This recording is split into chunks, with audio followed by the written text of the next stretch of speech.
ବର୍ତ୍ତମାନର ବଡ଼ ଖବର ଆପଣ ଦେଖିବାକୁ ପାଉଥିବେ କଳାହାଣ୍ଡି ଜିଲ୍ଲା ଶିକ୍ଷା ବିଭାଗରେ ଏବେ ଜଣକୁ ନିୟମ ଅନ୍ୟକୁ ଅନୁଗ୍ରହର ଏକ ନଗ୍ନ ଚିତ୍ର ସାମ୍ନାକୁ ଆସୁଛି।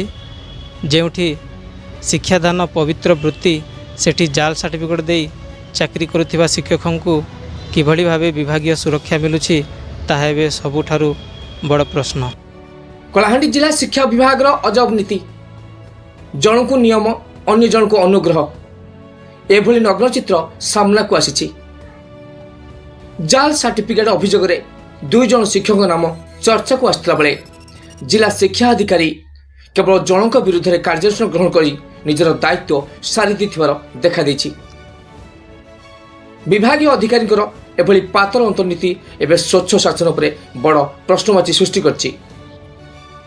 ରାଜ୍ୟର ପ୍ରତିଷ୍ଠିତ ଗଣମାଧ୍ୟମ ସତ୍ୟପତ୍ର ଖବରକାଗଜରେ ରିପୋର୍ଟ ପ୍ରକାଶ ପାଇବା ପରେ ଜିଲ୍ଲା ଶିକ୍ଷା ବିଭାଗର କୁମ୍ଭକ ନିଦ ଭାଙ୍ଗିଥିଲା। ଜିଲ୍ଲା ଶିକ୍ଷା ଅଧିକାରୀ ପତ୍ର ସଂଖ୍ୟା 200 ତାରିଖ 8/1/2026 ମାଧ୍ୟମରେ ଜୟପାଟଣା ବ୍ଲକ ଶିକ୍ଷା ଅଧିକାରୀଙ୍କୁ ଶିକ୍ଷକ ନକୁଳ ପରଭଇଙ୍କ ସାର୍ଟିଫିକେଟ୍ 7 ଦିନ ଭିତରେ ଯାଞ୍ଚ କରିବାକୁ ନିର୍ଦ୍ଦେଶ ଦେଇଥିଲେ। କିନ୍ତୁ ଆଜି ପର୍ଯ୍ୟନ୍ତ ବ୍ଲକ ଶିକ୍ଷା ଅଧିକାରୀ ରିପୋର୍ଟ ଦେବାରେ ବିଫଳ। ଆଶ୍ଚର୍ଯ୍ୟ କଥା, ଏହି ନିର୍ଦ୍ଦେଶନାମାର ଅନ୍ୟତମ ଅଭିଯୁକ୍ତ ଶିକ୍ଷକ ସୁରେଶ ମାଝୀଙ୍କ ନାମ ଥିବା ସମସ୍ତଙ୍କୁ ଚକିତ କରିଛି। ସୁରେଶ ମାଝୀଙ୍କୁ କାହିଁକି ବଞ୍ଚାଉଛି ବିଭାଗ? ଅଭିଯୋଗ ଅନୁଯାୟୀ ନକୁଳ ପରଭଇ ଏବଂ ହାଇସ୍କୁଲର ଶିକ୍ଷକ ସୁରେଶ ମାଝୀ ଉଭୟ ଜାଲ୍ ଶିକ୍ଷାଗତ ପ୍ରମାଣପତ୍ର ବ୍ୟବହାର କରି ଚାକିରି କରିଥିବାର ନେଇ ଅଭିଯୋଗ ହୋଇଥିଲା। ସୁରେଶ ମାଝୀଙ୍କ ବିରୁଦ୍ଧରେ ଥିବା ପ୍ରମାଣଗୁଡ଼ିକ ଅତ୍ୟନ୍ତ ସମ୍ବେଦନଶୀଳ। ସୁରେଶ ମାଝୀ ମେଘାଳୟର ବିବାଦୀୟ CMJ ୟୁନିଭର୍ସିଟିରୁ BD ଡିଗ୍ରୀ ହାସଲ କରିଥିବାର ଅଭିଯୋଗ ହୋଇଛି। UGC ନିୟମ ଏହି ୟୁନିଭର୍ସିଟିକୁ UGC ପୂର୍ବରୁ ଅବୈଧ ଘୋଷଣା କରିସାରିଛି। ତେବେ ଏତେ ବଡ଼ ପ୍ରମାଣ ଥାଇ DO କାହିଁକି କେବଳ ନକୁଳ ପରଭଇଙ୍କ ବିରୁଦ୍ଧରେ ଚିଠି ଲେଖିଲେ? ସୁରେଶ ମାଝୀ ଜଣେ ହାଇସ୍କୁଲ ଶିକ୍ଷକ ହୋଇଥିବାରୁ ତାଙ୍କ ପଛରେ କୌଣସି ପ୍ରଭାବଶାଳୀ ବ୍ୟକ୍ତି କିମ୍ବା ମନ୍ତ୍ରୀ ଯନ୍ତ୍ରୀଙ୍କର ହାତ ଅଛି ବୋଲି କି ଆମେ ଯାହା ସନ୍ଦେହ କରୁଛୁ। ଜଣକୁ ତଦନ୍ତ ପରିସରଭୁକ୍ତ କରି ଅନ୍ୟ ଜଣକୁ ସୁରକ୍ଷା ଦେବା କ'ଣ ଦୁର୍ନୀତିକୁ ଘୋଡ଼ାଇବାର ଏକ ପ୍ରୟାସ ନୁହେଁ କି? ତେବେ ଏ ଘଟଣାକୁ ନେଇ ସ୍ଥାନୀୟ ଅଞ୍ଚଳରେ ତୀବ୍ର ପ୍ରତିକ୍ରିୟା ପ୍ରକାଶ ପାଇଛି। ଆସନ୍ତୁ ଏନେଇ ଗୋଷ୍ଠୀ ଶିକ୍ଷା ଅଧିକାରୀ ଜୟପାଟଣାଙ୍କର ପ୍ରତିକ୍ରିୟା ଜାଣିବା। ପରା ହୁଏ ନାଇଁ କି? ହଁ ସମ୍ପରା ହୁଏ ଗୋଟେ। ହଁ ହଁ, ସେ ଲେଟର କଲେ ନା କେ? ସେଟା ତ କରାହେଇଥିଲା ନା, ସେବେଳୁ କରାହେଇଥିଲା ନା। ଆଚ୍ଛା, ଆମେ ବହୁତ ଲେଟର କରିଦେଲୁ ନା। ମତେ ଟିକେ କୋଡ କପି ନେଇ ପଠାଇଲେ ତ ମୁଇଁ ଆଜି ସେ ଆମର DO ସାର୍ଙ୍କୁ ଯାଇକରି ଭେଟଲି ଯେ ସେ ବି ଦେଖୁଥିଲି। ଆଉ ଚଲାନ ବାନ୍ଧଲେ କି?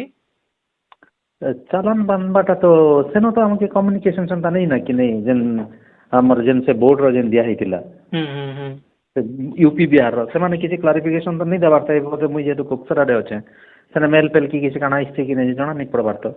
ଆଚ୍ଛା, ତ ମତେ ଇନଫରମେସନ ଆତା ନା। ଏବେ କାଣା ଚାଲାନ କେନ୍ ବାନ୍ଧମୁ, କେନ୍ତା ବାନ୍ଧମୁ, କେତେ ଆମାଉଣ୍ଟର ଆମେ ତ କିଛି ତାର ଉପରେ କ୍ଲାରିଫିକେସନ ନେଇ ନା କି କିଛି ବି ଆଗରୁ ତ କେତେ ବୋର୍ଡ ମାନଙ୍କର ସଙ୍ଗେ କମ୍ୟୁନିକେସନ ନେଇ ନା। ଆଚ୍ଛା, ହଁ।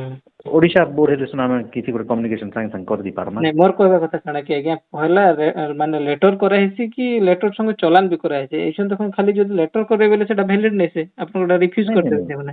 ନାଇଁ ଶୁଣନ୍, ମାନେ ଆମେ ଏବେ ଇନିସିଆଲ ଷ୍ଟେଜରେ ସେମାନଙ୍କୁ ଲେଟର ହିଁ କରିଛୁ। হয়, ଆଉ ସେମାନେ ଯଦି ଆମକେ କ୍ଲାରିଫିକେସନ ଦେବେ ଯେ ନାଇଁ ଏଇ ପ୍ରୋସେସରେ ଆମକେ ଏତିକି ଟଙ୍କାର କେତେ ଆମାଉଣ୍ଟର ଚଲାନ ବି ତ ଆମେ ନି ଜାଣୁ ନା କି ଆମାଉଣ୍ଟ ସେମାନେ ହିଁ କହିବେ କି ନାହିଁ। ସେମାନେ ଆମକେ ଗୋଟେ ସେମାନେ ମେଲରେ ହଉ କି ବାୟ ଲେଟରରେ ହଉ ସେମାନେ ଗୋଟେ ଇଣ୍ଟିମେଟ୍ କରିବେ ଯେ ଆମର ବୋର୍ଡରେ କି ଆମର ୟୁନିଭର୍ସିଟିରେ ଆମର ତାଙ୍କର ଯେନ୍ କାଉନସିଲ ହଉ କି ତାଙ୍କର ବୋର୍ଡରେ ଆମର ଏଇ ପ୍ରୋସେସରେ ଆମକେ ଏତେ ଟଙ୍କାର ମାନେ ଆଦର NEFT କରବାକେ ପଡ଼ବା କି ଚଲାନ ବାନ୍ଧବାକେ ପଡ଼ବା କି ଡ୍ରାଫ୍ଟ କଲେ ଆମେ ସେଟା କରସୁଁ ବୋଲିକି ସେମାନେ ଗୋଟେ ଆମକେ ଇଣ୍ଟିମେସନ ଦେବେ ସେମାନେ। ନିଶ୍ଚୟ ନିଶ୍ଚୟ, ଠିକ ଅଛି। ନାଇଁ ତ ଆମେ ମାନେ ବ୍ଲାଇଣ୍ଡ ହ୍ୟାଣ୍ଡରେ ଆମେ କାଣା କରମା? ନାଇଁ ନାଇଁ, କିଛି ନାଇଁ କରିପାରେ। ହେଥିରକାଜି ଆମେ ତ ଚିଠି ହିଁ କରୁଛୁ, ତାର ଆମେ ରେସ୍ପନ୍ସ ୱେଟ୍ କରିଛୁ। ସେମାନେ କାଣା ଆମକେ କମ୍ୟୁନିକେଟ୍ କରୁଛ। ଯଦି ଟାଇମ ବାଉଣ୍ଡ ଭିତରେ କମ୍ୟୁନିକେସନ କଲେ କାଣା? ମୁଇଁ ତ ଭାବୁଛେ ଏବେ ଯେହେତୁ ଆମେ ଦି କରି ପାଖାପାଖି ମତେ ଯାହା ମନେ ପଡୁଛି ଆମ 15 ଦିନ ଉପରେ ହେଇଗଲା ନା। ତ ଏବେ ଆମେ ଗୋଟେ ରିମାଇଣ୍ଡର ଗୋଟେ ଦେବାର ଆମର କର୍ତ୍ତବ୍ୟ। ରିମାଇଣ୍ଡରଟେ ଦେମୁ ଯେ ଆମକେ ମାନେ କମ୍ୟୁନିକେଟ୍ କରାହେଇଥିଲା। ଆମକେ ସେଟା ମେଲ କରିଥିଲେ କି ପୋଷ୍ଟାଲ ରେ ଦେଇଥିଲେ? ପୋଷ୍ଟାଲ ରେ ଦିଆ ହେଇଥିଲା। ପୋଷ୍ଟାଲ ରେ ଦିଆ ହେଇଥିଲା ନାଇଁ? ହାय, ମେଲ ନେ କରାହେଇଥିଲା। ଠିକ ଅଛି ଆଜ୍ଞା। ଜାରି ରହିଥିବା ଏହି ପାତର ଅନ୍ତର ଅନ୍ତ ଘଟାଇବା ଆବଶ୍ୟକ। ଆମେ କଳାହାଣ୍ଡି ଜିଲ୍ଲାକୁ ଅନୁରୋଧ ମାନେ ଜିଲ୍ଲାପାଳକୁ ଅନୁରୋଧ କରୁଛୁଁ କି ସେ ଏହି ମାମଲାର ବ୍ୟକ୍ତିଗତ ଭାବେ ହସ୍ତକ୍ଷେପ କରନ୍ତୁ ଏବଂ ସୁରେଶ ମାଝୀଙ୍କ ବିରୁଦ୍ଧରେ କାହିଁକି କାର୍ଯ୍ୟାନୁଷ୍ଠାନ ନିଆଯାଇ ନାହିଁ ତାର ଉଚ୍ଚସ୍ତରୀୟ ତଦନ୍ତ କରାଯାଉ। ଆଗକୁ ଦେଖିବାକୁ ବାକି ରହିଲା ଜିଲ୍ଲା ପ୍ରଶାସନ ଏହି ଜାଲ ସାର୍ଟିଫିକେଟ୍ ଧାରୀଙ୍କ ଉପରେ କଠୋର ହେଉଛନ୍ତି ନା ବିଭାଗୀୟ ଅଧିକାରୀଙ୍କ ଏହି ସୁରକ୍ଷା କବଚ ଜାରି ରହୁଛି। ଭବାନୀପାଟଣାରୁ ରୋହିତ କୁମାର ନିଆଲଙ୍କ report OTN TV। OTN TV खबर नुहे विश्वासर स्वर। Like, comment and subscribe.